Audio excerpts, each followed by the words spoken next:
Good morning, children. Yesterday we have completed the answer up to number 4. Today let us start with number 5. From the second chapter, we are now doing actually the detailed answers. So this is number 5.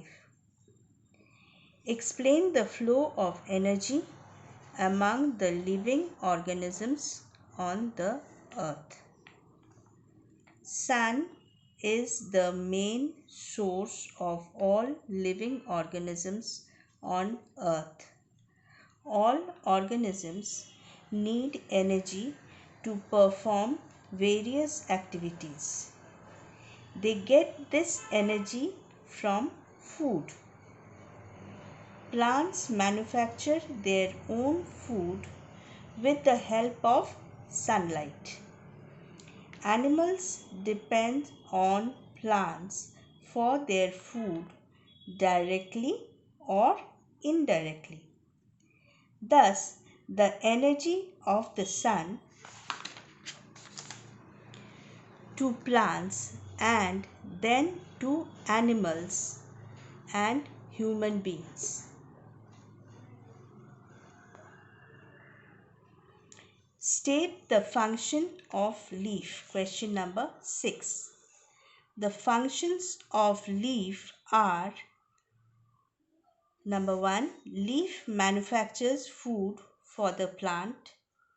Number 2. Leaf helps in exchange of gases through stomata. Number 3. Some leaves also store food. 4.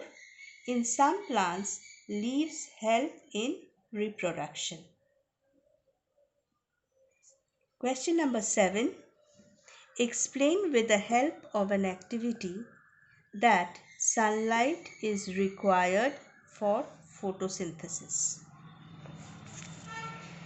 Activity to show that sunlight is required for photosynthesis. A potted plant to be taken. A healthy leaf is selected. A portion of this leaf is wrapped with black paper. After a day, this leaf is plucked and starch test is done on it with the help of iodine. On doing starch test, it was found that the portion that was wrapped did not respond to the starch test. This proves that sunlight is necessary for photosynthesis. So write all the answers neatly, drawing lines in between. Again, I am repeating it so that your work is proper. Thank you, children.